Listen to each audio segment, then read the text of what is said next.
One, two, three. Action.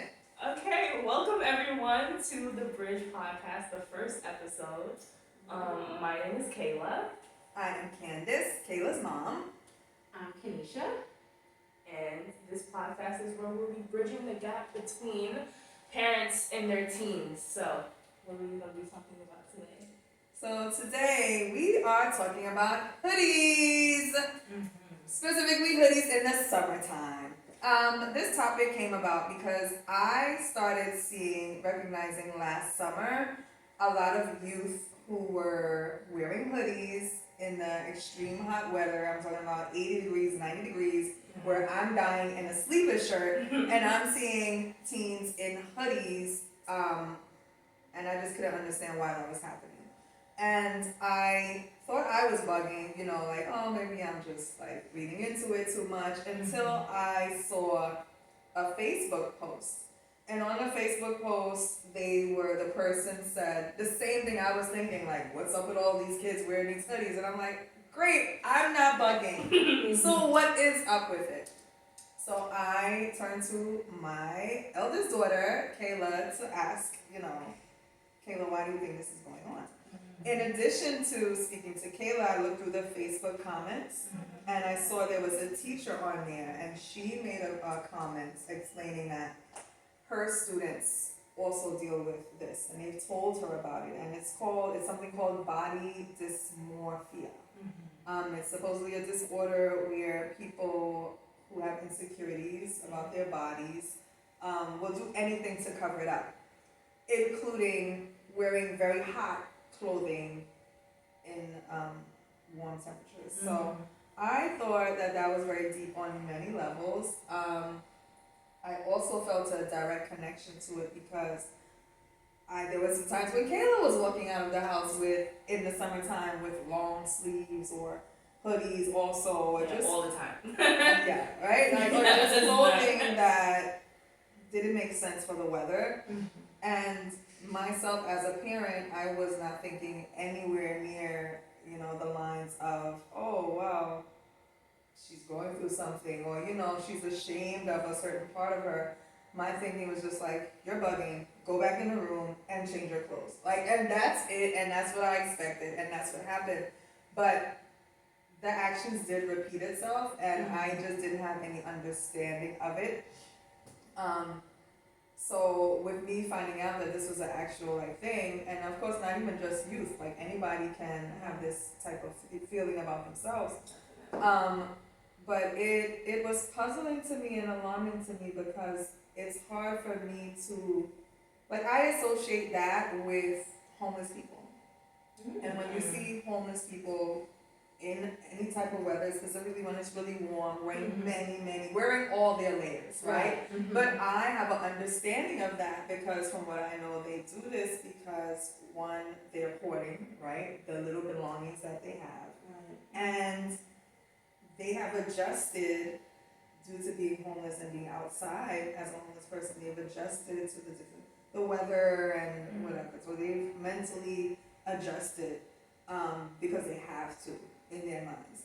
And I equated with that. So to me, that's alarming because why are our youth and anybody else putting themselves through this and, preparing or training their minds to care so much about perception over what they're actually physically feeling, over uncomfortability. It's interesting that you say, because they have to, because it really feels like you have to when you're so, it's not even something, when you brought that to me, it was almost like a no-brainer. The puzzling feeling that you felt was kind of just yeah, this is just the thing. It's so common. It cannot just be a thing. It is, because I could walk up to, at that point, any classmate of mine and just mention it, and we could, kind of joke about it, self-deprecatingly, and it's just a thing amongst, I guess, people my age that it would be understood if not, everyone is dealing with it. But yeah, it feels like you have to. It feels like you need that comfort blanket. that armor in order to go outside. And there's so many layers to it. Like if I went outside without a hoodie and with like my arms out, I wouldn't even be functioning. I would just be so anxious about not even what people are thinking of me, because it's like that's not even the first thing you think. It's just like you feel almost as if you're Exposed. you're exposed. You feel unsafe. You feel like you're about to die. Like it's so dramatic in your brain because you're just so deeply uncomfortable, like deeply uncomfortable.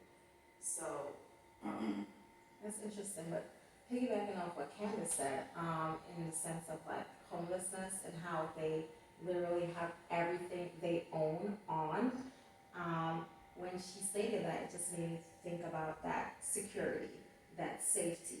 They have to keep everything they own next to them because if they leave it elsewhere, God forbid someone else might come and take it away. And it just made me think about also the perspective of what, the hoodie brings to the teenagers that's wearing in this hot weather.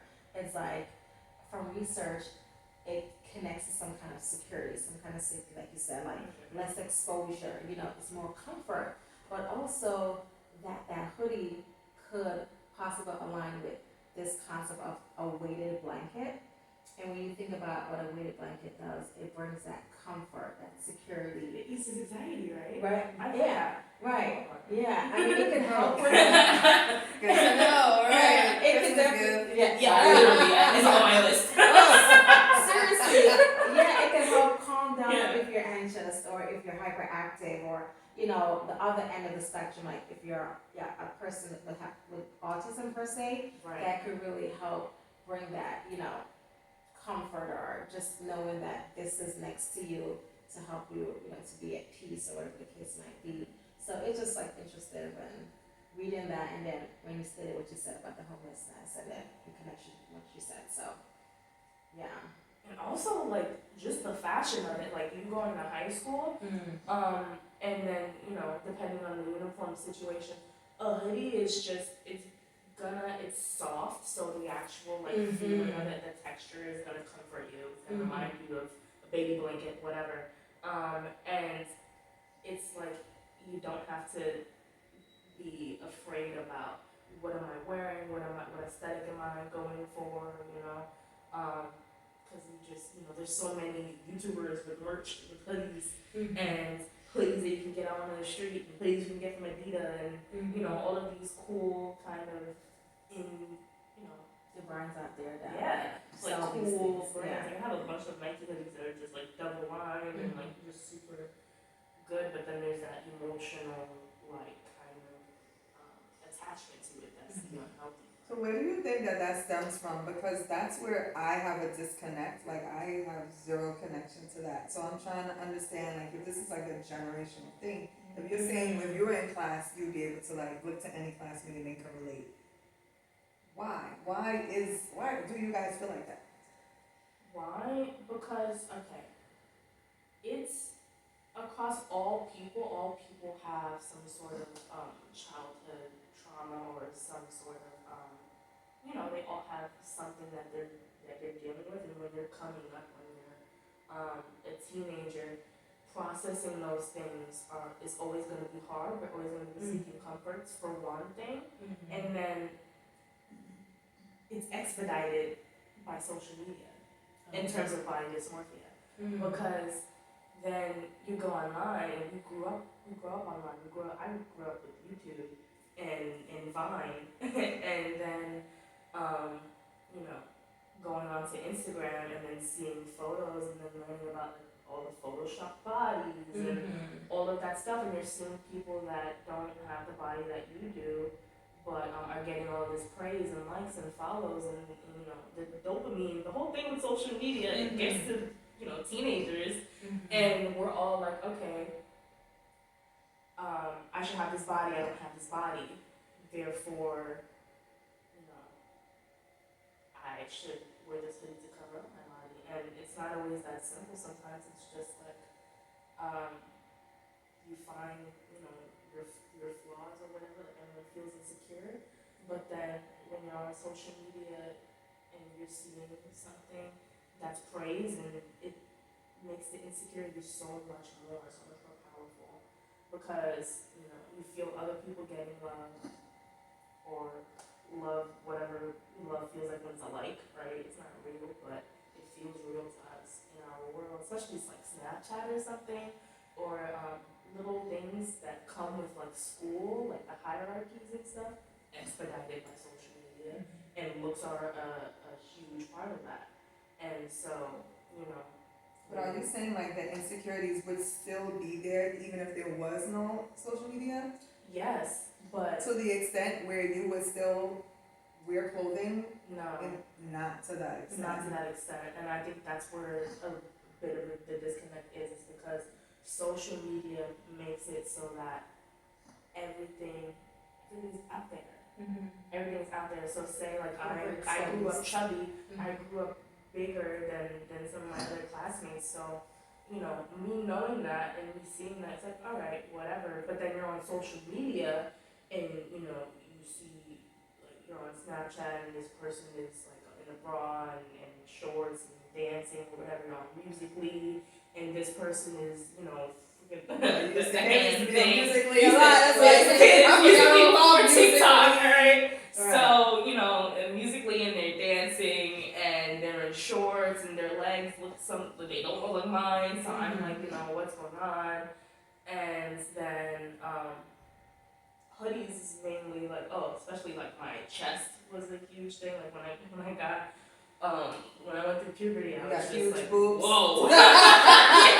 Huge boobs out of nowhere, yeah. Literally overnight. Like Yeah. I was just like, no, this is not comfortable. I was completely thrown off. And there were books, like I remember this American Girl book I had, this puberty book that I would like religiously read through to make me feel like okay. It would make me feel so okay in my body if I'm seeing my body in media. And that media wasn't social media because I wasn't seeing my body. And that's why it is important now. I definitely prioritize following people that look like me. Right, because I was gonna say, don't you feel that now more than ever in social media there are many different, much more different size body types. Rihanna has Fenty that really showcases all different sizes of women. Or colors. Kim Kardashian has Skims that also, I feel like more brands are going that route as far as not trying to body shame. Even there's this whole no body shaming thing. Yes. I've been seeing women walking around here with bellies and that's great midriffs and just not caring at all, right? You're just gonna get this body and that's what it is, right? And that's what you strive for, but this is post cancel culture. I grew up pre-cancel culture, so this is when no one cared. It was like roast central. You were as mean as you could be online because you were allowed to. And then there came this wave of people fighting for themselves, to not be harassed online, which is good. Cancel culture is another topic, but I grew up before that, so I'm realizing now, when looking through media, how much it sticks with you. Now that I don't really spend that much time on it, I'm like, whatever I see, I tend to remember. Or I wake up and I'm humming the song that I saw on a TikTok yesterday, and I'm like, whoa. And it made me think the little comments that I would see, the little videos that I would see that I would scroll past, all of it mattered, and all of it contributed to my thought process about my body. And I do want to add, going back to just how you said when you came across, wearing hoodies in the hot weather, and then saw the comments on Facebook. I personally, as a parent, I have a teenager as well. I had no idea, and I think this is why I really was intrigued with just diving into this, because it opened up my eyes, honestly. Because as parents, we're doing what we're doing for our children, our families, we're on the go, and sometimes you just might miss a beat. And that beat that you miss might be really important, really sufficient and really, eminent into whatever your child might be going through. And, when Candace brought that that to me, I literally was one of those parents.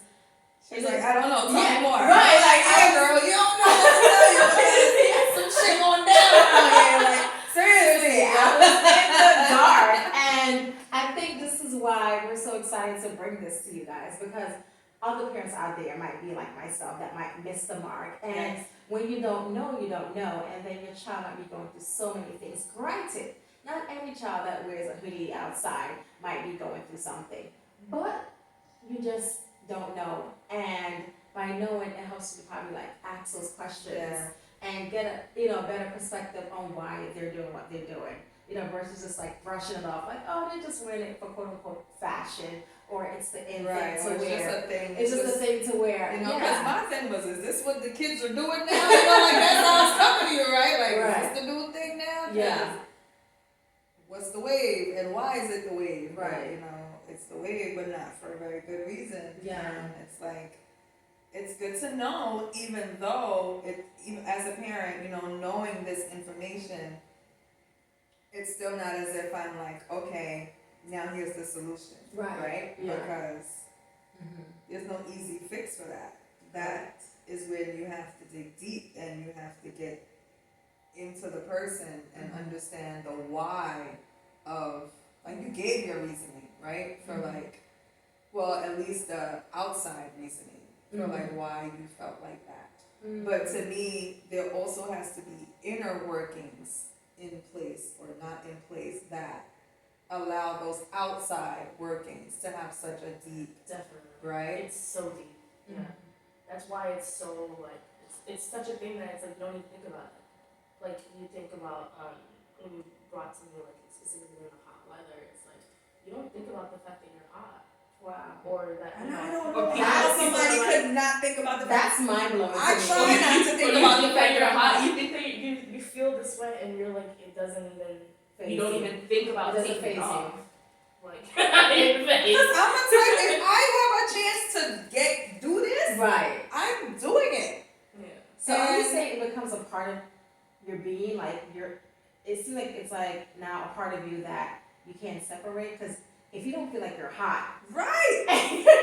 It's a spectrum. It's like you're obviously not delirious. Like you You're get aware. that it's 93 degrees. All right, I'm hot right now. right? But if I have to take this hoodie off, I'm gonna be anxious the whole time I'm here. Wow. If I have to take this hoodie, like it depends on where if I'm in a social So that situation. anxiety trumps your physical feeling. That's As what much it sounds as like. you can. Yeah. As much Because as you you can. do still feel hot. Yeah. Right, clearly. Mhm. Because I'm just trying to see, are you feeling the way I'm feeling? You know, Yeah. like, did your mind allow your body to feel differently? No, it's not to that extent. It's not to that extent where you don't. Maybe for some. So like beads of sweat will be rolling down your back in the hoodie. Hell yeah, and I sweat a lot, so Wow. I would die. Wow. I would feel like I'm suffocating Yeah. in my own clothing. 100%. And I would strip naked walking down the street. That's why I hate the summer. That's why it's literally like you just hate the summer. It's exactly It's why I have to interesting. take off my clothes. My daughter said the same thing. She does not like the summer, but she was born in the summertime. I'm like, Yeah. this is your season. How could you not embrace your season? And yeah. So with that being said, like being that you're a teenager as well, have you encountered conversations where other teenagers are like saying similar things like, I'm wearing it for security, I'm wearing it for comfort, I'm wearing it because I'm going through something. I don't know, have you encountered any conversations that have discussed? The conversations that happen, it's like we all know. We don't think about it. We don't talk about it like this. Like it's this big deal. It is a big deal. We don't talk about it like it's a big deal. We just self-deprecate and we all get each other. We'll just be like, it depends. Like we'll just talk to each other and just be like, I don't feel comfortable, or like a battery type thing where we would say like, my social battery is really low. I'm gonna dip or I'm gonna leave. It'll be because we're anxious or something like that, or we don't feel comfortable. It's very prominent to like not want to be in social situations where we don't feel like we have that blanket. Sometimes the hoodie is enough, and sometimes it's not. And then there are people that ask you like, why you got your hoodie on, and like all that stuff. Like me. Yeah. Like I mean. But like like kids, Right, you know, yes, kids so that's- asking other kids and be like, And yo, what's bro, the what's up? response when they ask? Like, I'm curious to hear. Like, have you heard Bro, I'm anything not like? hot. Oh, really? That's Lying. probably, Lying. yeah. Because you say you feel hot. Yeah. It's just because of judgment. Like, you don't want to be judged. You don't want So you people wanna act like you you're don't in want people control, to think right? like, yeah, you don't want Mhm. people to think you're weird or you're Mm. sad. Even though that was kind of like, that's kind of old now. It's kind of the cool thing to be sad now. That's a whole other thing. I Yeah, do that's- see that. Oh my like- world. Like Yeah. I was in Brooklyn. I mean, yeah, we're in Brooklyn today, but a different part of Brooklyn, and I saw this teenage boy walking down the block. I mean, head down. I'm like, he looked like a zombie walking down the block. I'm like, Zombie. no, honestly, it's like he just looked spaced out, head down, and just like the world's about to end. And I kept on seeing that. Like for some reason, my eyes started opening to that, and I'm seeing actually some adults to looking like that. But here we are bridging this gap, right? So here I am seeing this teenager, and then I'm seeing this adult experiencing the same thing, which makes me, jolts my thinking in the sense of we have to start from that point. Definitely. That, that young teenage life, and hoping with whatever we implement or the questions that we ask our teenagers, that they won't get to where, being an adult and still going through the same thing, because whatever was not dealt with when they were younger hasn't been rectified in their adulthood, And that's just like, that was just daunting to me when I saw that. Two different generations, both walking, head down, looking like, this is it. Because we feel like that. Like when you're growing up, it's like I felt that zombiness. I felt that like Why? Why? Because first of all, no one tells you that growing up or becoming conscious of the actual reality of the world is the hardest thing to be done ever. So what is reality of the world to you? I can't even answer that because it's like, it Do you feels mean reality? depressing. Everything feels, it's easy for everything to feel hopeless. It's so easy for everything to feel hopeless. You have to claw for things to not feel hopeless. With every aspect of everything thrown in, every intersection. Yeah. I feel like that's hard. something everybody can relate to. Yeah. Now, Everybody. at this point in life, in the world, Yes. I do, after COVID, Right. COVID is just It definitely did. brought out, everything It did. times 1,000, That- right? That was always there though. That's what I'm saying. But It brought it brought out. Yeah, it heightened the thing. Right? Yeah. It definitely. heightened Yeah. everything. Yeah. So things that, like insecurities or whatever issues that people were able to keep, or just push to the side and just keep going about their daily lives and, I'll deal with that later, or it's not a big deal. When they were forced to sit with themselves or whoever else they were quarantined with, and also not have the freedom, of moving around and socializing or whatever routines they normally had, that really messed with, their minds. A lot of us. I think that happened. I think that it really gave us a different warped perspective on how this world could be. I think that it brought out deeper feelings that we had. And we had to now look at them, and we had to deal with them, whether it was within ourselves or whether it was in whoever was in our immediate surroundings, At the current time, that we could just avoid and go out and come home late, and you don't got to see that person, or you don't got to deal with that person, but now they're in your face, or you're dealing with your own kids all day, every day. Your own responsibilities all day, every day. Right. Things are monotonous. Because I Yeah. know for me, I have a problem with routine and structure for long periods of time. So I don't like when things are monotonous and they feel like Groundhog's Day every day. And that's what COVID, quarantine was feeling like. It was like a Truman Show, Right? Like a Truman Show. It was like some kind of Twilight Zone It episode. really was. It really was. pretty crazy, but it forced us to deal with ourselves, even if we didn't know how to deal with ourselves. We were just feeling it. And I feel like everything after that, like, we just see more. Now it's like, oh, Yeah. we just like, what they say, we let the monkey out of the box or the bottle. The bag. The monkey's out of something, guys. And, like, It's out of something. We're about to find out what it's out of.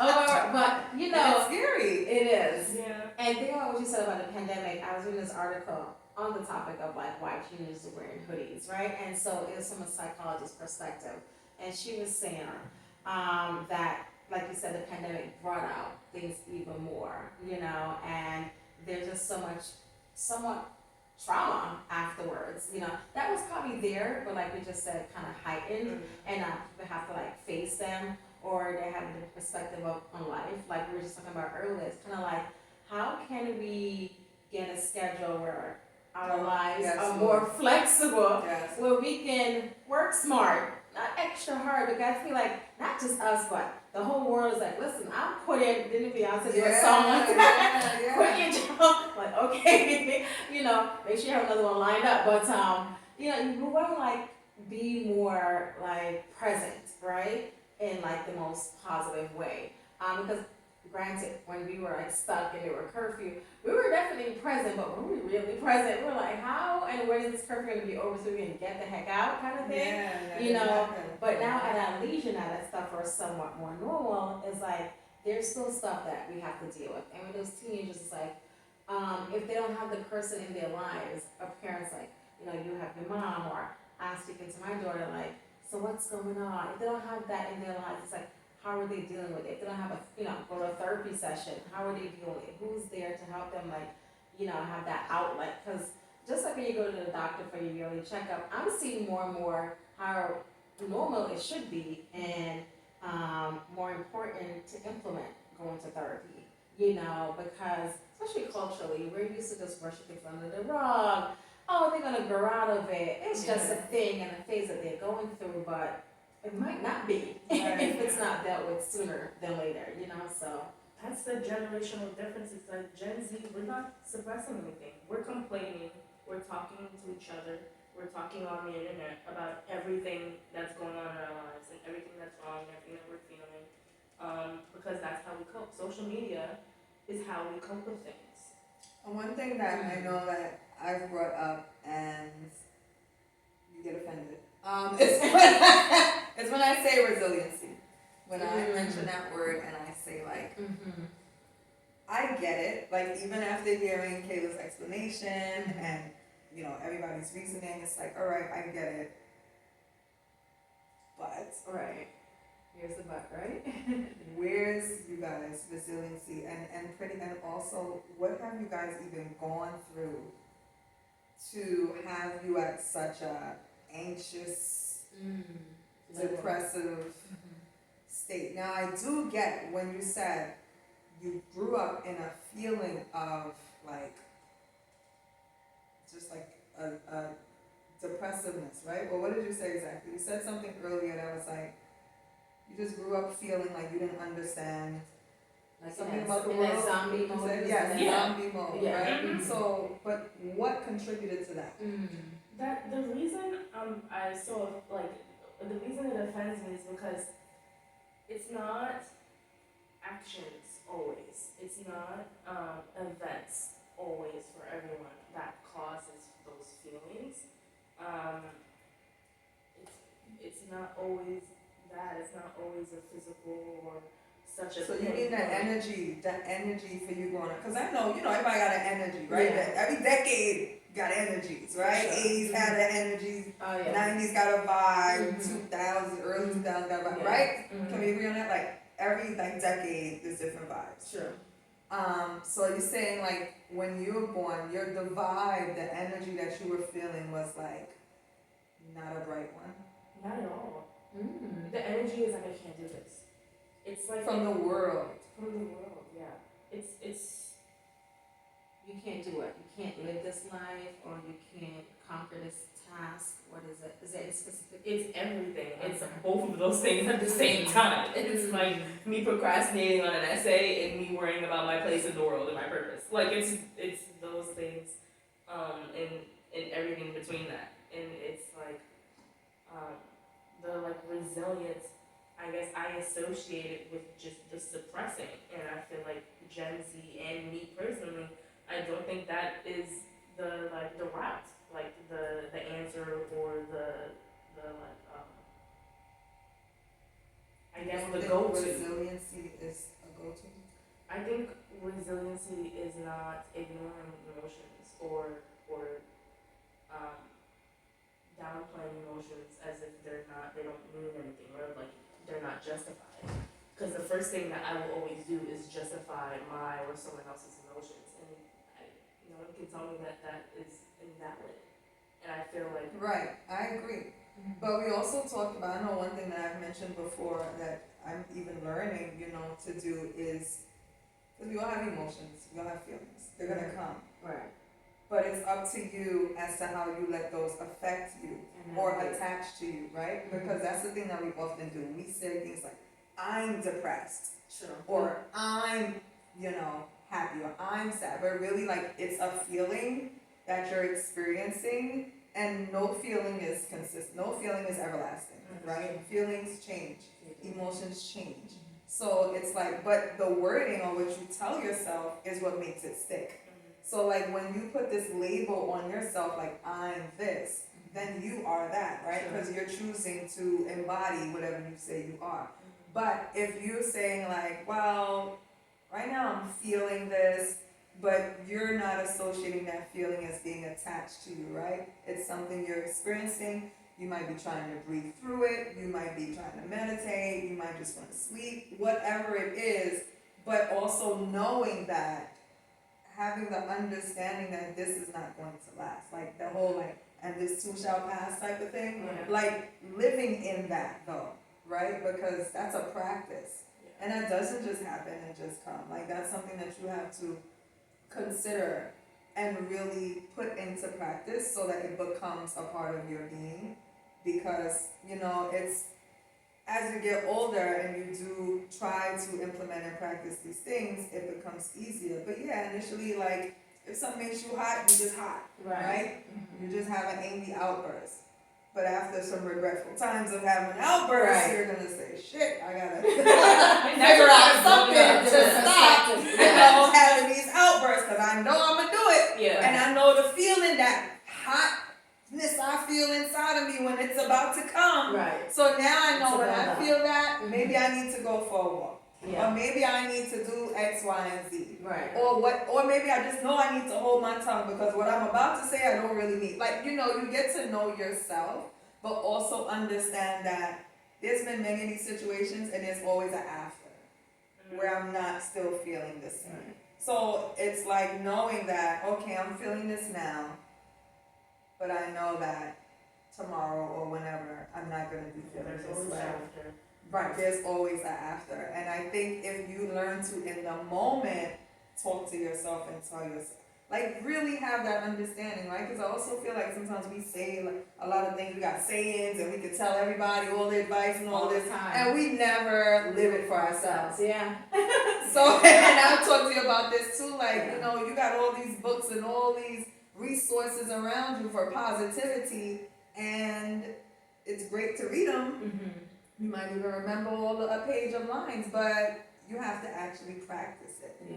You have to live it. You have to internalize it and walk it in order for you to become it. Right. In order for real change, because my thing is what I don't like is when it's just complaining, or I'm this and I'm depressed and I'm that, and now you labeled yourself. So now it's a stigma that's attached to you and it's like a leech on your back and you're fine with it. So now not only do you have what you're feeling, but you have the label. Now you got a name for what you're feeling, so you feel justified and rooted in what you're feeling. You feel one with that because you got a name for it now, and that name's associated with you because you're choosing to associate yourself with that name. You want to keep that like a nickname, Right. Yeah. right? I You're own choosing it. that, so now you're owning it. Yeah. That's your decision now. How you gonna get rid of that? it don't matter how many therapists you go to, if you're not making the decision that you want things to be different. I feel like it's decisions that have to be made first within individuals, and then practices need to be put in place, and consistency goes along with that.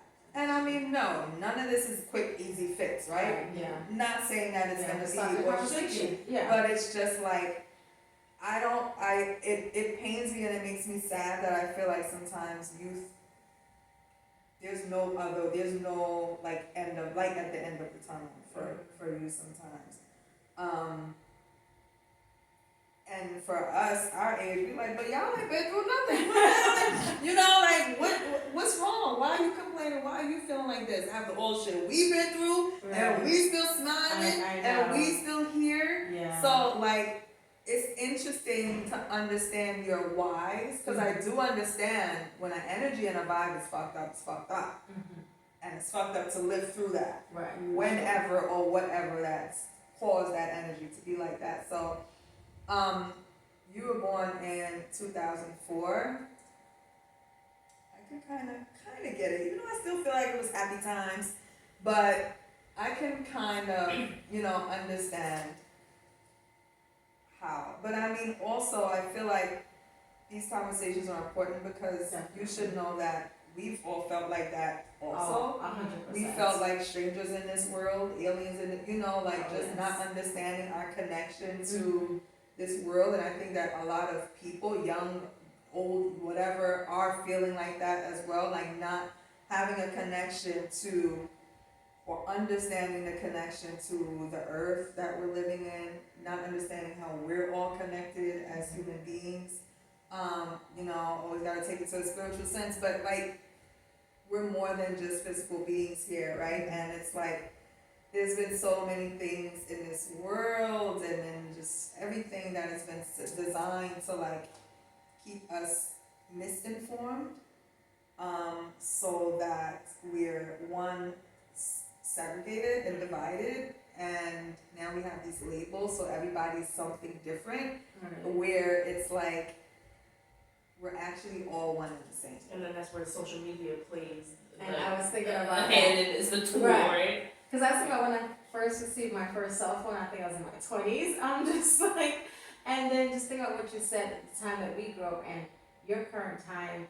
I feel like a big part of us just learning how to deal with things is that we didn't have so much external influences. You had the household. Yeah. The household, you might look at the household, next your teenager friends. girl in your And that's it. classroom, so to speak, but as far as the extra external like influences, like you guys have like, it's just so many of them. I'm just like, it has to be exhausted, and you have to learn how to just really disattach yourself and disassociate for a while and just really have your own perspective.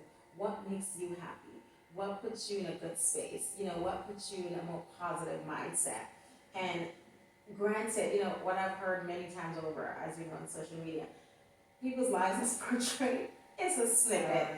It's not necessarily their life every day, but it's that one perfect moment, and then they highlight it, and you're like, oh my world, I want to be just like that, when you don't know what's going on in the back end, where they're sitting. Yeah, and the next week you see they're getting divorced and all that in the news, and you're like, what? I thought they was the best, happiest couple in the world. Seriously, and like I said, she did like a reel, and she was saying how, oh, you guys might think this is where I live, right? And that's how she was like starting off the reel. But here's the reality of it. So it's kind of like the reality and the reality kind of thing, or the real, R-E-E, and the real, R-E-A-L. Okay. And I was like, I get it. I'm like, what? I know, the real, Reality. Oh, really? This is not where I live. I am somewhere vacation, but you might just automatically think, oh my world, I want my living room to look like that. It's so aesthetically pleasing.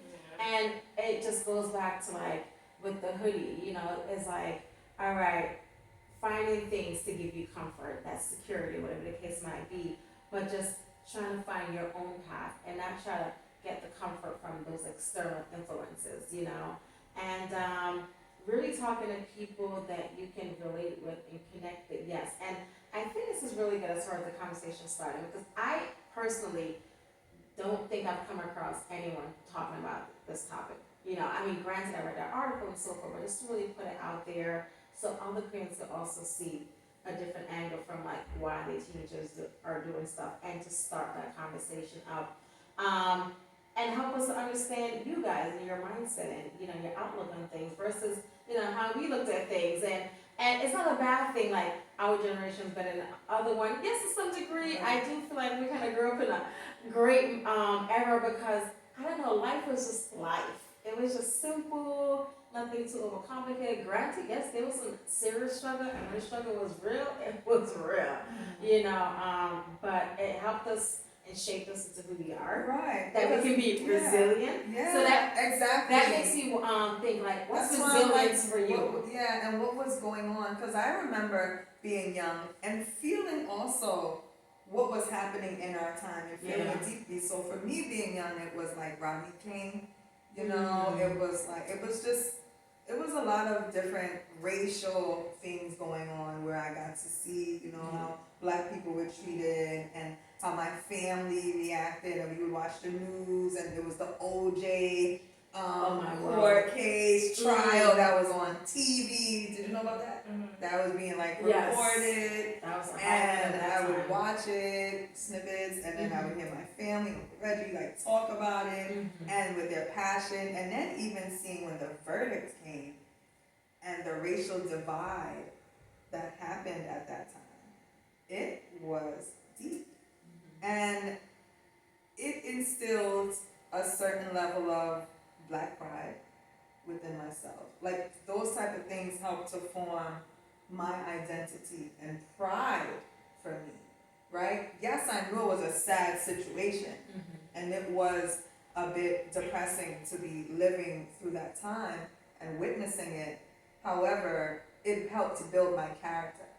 So what Kanisha's trying to say to you is like, what is resiliency? Because we find that whatever hardships that we have had has helped us to build our character and make us stronger, so we're resilient enough not to live in that funk.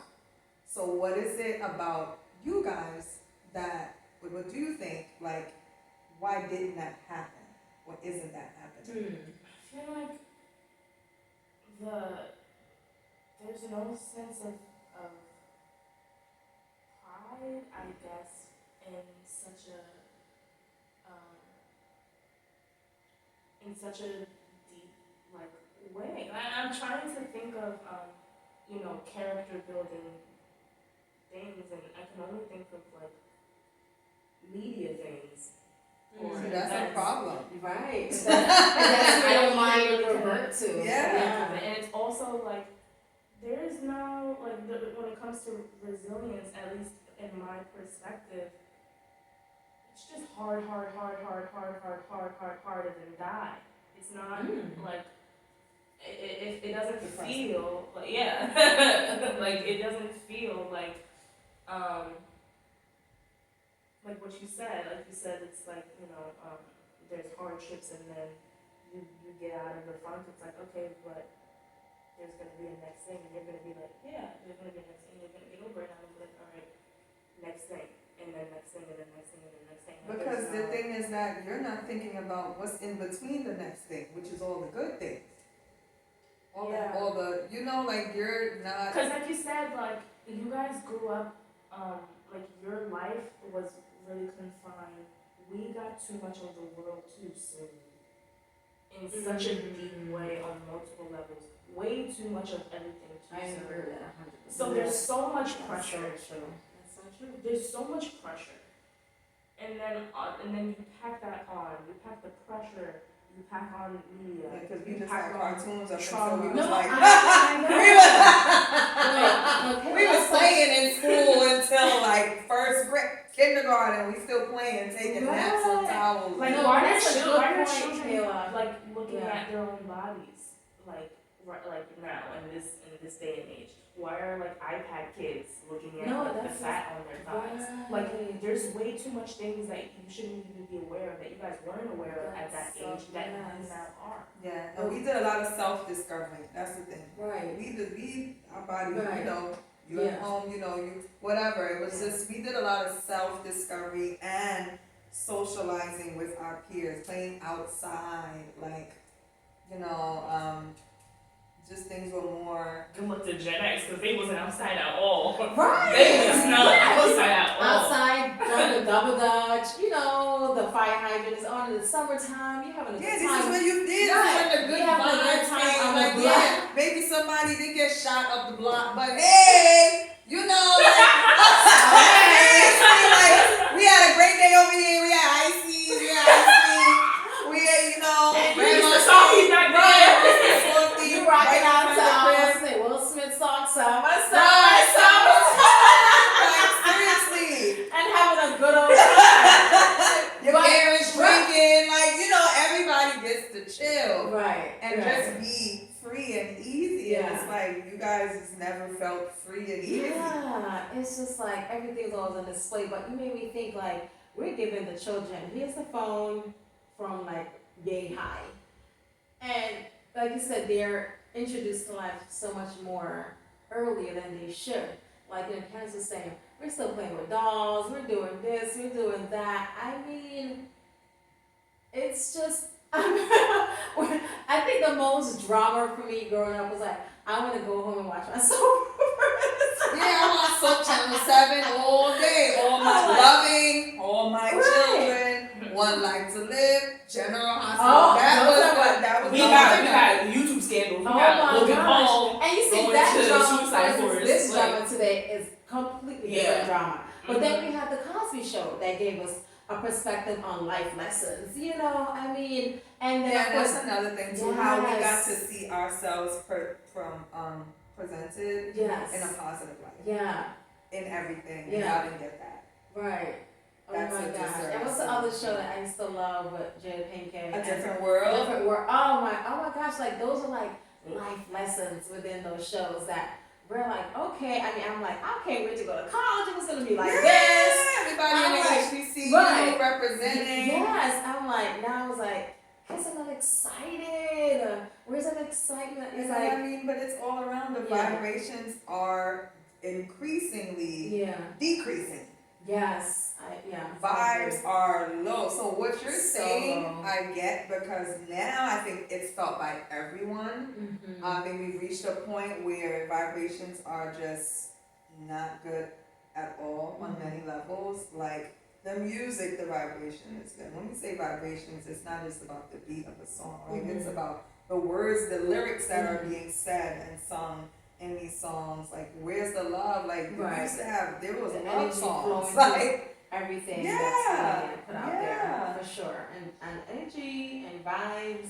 I mean, yes, we use those words, but they're really powerful. Which like made me think of like what you're saying. Those words, you know, the words that we put on ourselves. which are spells. But it could really like make or break you. Like you have to say, no, I am smart. No, I am beautiful. No, I am strong. Trust me, I'm in my 40s and I'm saying those words to myself. No, life is gonna be better. Oh no, tomorrow's gonna be greater. I'm not gonna stay in this funk. But trust me, Right. it took me a while to get there. I'm years older than you, you know. But I had to keep saying these words to myself. But I had to like obviously come into my own and see things differently, even though someone might have spoke to me or I might have read something, but like Candy said, now you have to start saying these things and really putting these things into practice and see where your head, you know, space goes. Because you're like, oh, okay, wow, I feel happy today because I said that to myself.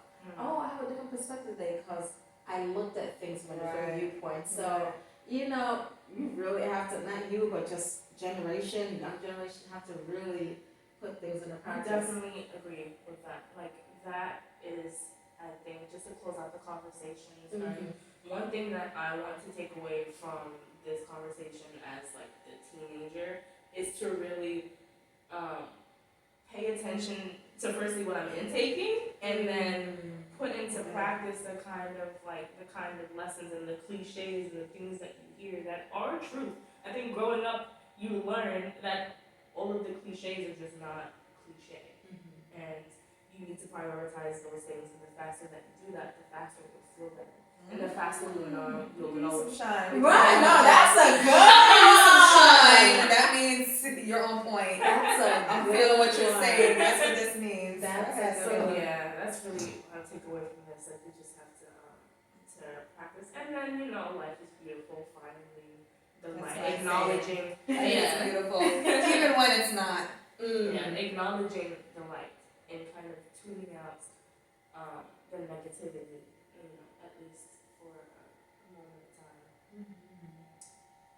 My takeaway, I don't know how to top that one. That's a good That takeaway. was a great takeaway. You took it away from all of us. Right, My takeaway on this conversation today is talk to your kids. Talk.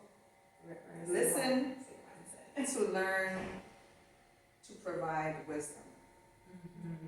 Because if you're not listening, you won't know what the issue is.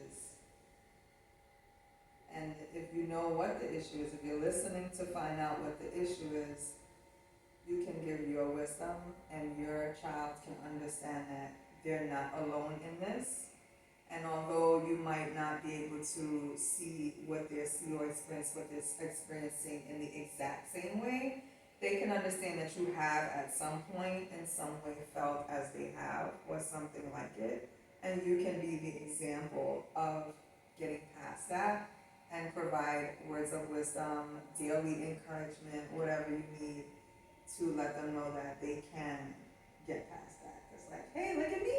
Yeah. If I'm alright, It's like she's at cool. my I can be age, cool. you can be alright. Also, I just wanted to add on, like, relentlessness.